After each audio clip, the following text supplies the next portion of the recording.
মালদার পর এবার পূর্ব বর্ধমান। তৃণমূল কংগ্রেসের এই যে থ্রেট কালচার, সেটা যেন সর্বত্রই একই রকমের ছবিটা ধরা পড়ছে। তৃণমূল কংগ্রেসের রায়নায়, অর্থাৎ রায়না সভা থেকে তৃণমূল কংগ্রেসের এক নেতা তিনি বলছেন বিজেপি করলে নাকি গাছে বেঁধে রাখা হবে, আটকে দেওয়া হবে। কিন্তু এইসব বলবার কারণটা কি? যদিও এই গোটা বিষয়টাকেই কার্যত প্রহসন হিসেবেই দেখছে বিজেপি। পাল্টা জবাব, সত্যি আমরা ভয় পেয়েছি।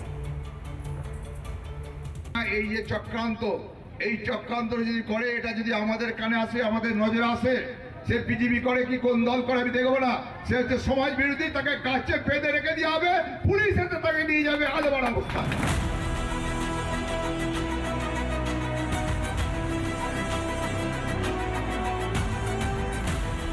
ধমক চমক, হুমকি হুঁশিয়ারি যেন শাসকের মজ্জায় মজ্জায়।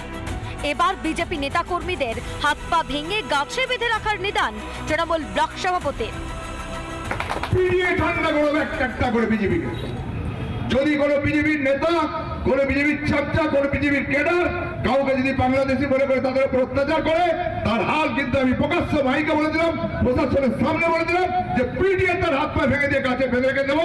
এই পুলিশের কর্তব্য যে তাকে নিজে হসপিটালে ভর্তি করবে।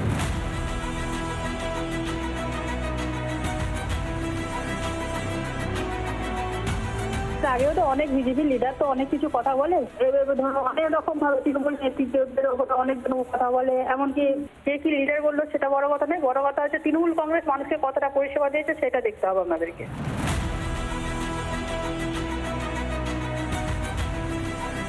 বামদেব মন্ডল বিজেপি কর্মীদেরকে মারধর করার হুমকি দিচ্ছেন, এর থেকে বোঝা যাচ্ছে তারা বিজেপিকে ভয় পেয়েছে। আসলে উনি আগে সিপিএমে হাত মারছিলেন, তাই মানুষকে মারধর করাটা ছোট থেকে শিখেছেন। আর তারপরে তৃণমূলে এসে তৃণমূলে ওনাকে কিভাবে জেলে পুরেছিল সেই স্মৃতি হয়তো উনি ভুলে গেছেন। এই কথা বলার পর মঞ্চ থেকে নামার আগেই স্বচ্ছ প্রশাসন হলে তারা ওনাকে গ্রেপ্তার করতেন। নির্বাচন যত এগিয়ে আসছে, বিরোধীদের প্রতি ততই তীব্রতর হচ্ছে শাসকের হুমকি হুঁশিয়ারি। এভাবে ভয় দেখিয়ে কি গদি বাঁচাতে চাইছে তৃণমূল? রিপাবলিক বাংলা। নানা ধরনের কন্টেন্ট দেখার জন্য লাইক করুন, শেয়ার করুন আমাদের ফেসবুক পেজ, সাবস্ক্রাইব করুন আমাদের ইউটিউব চ্যানেল।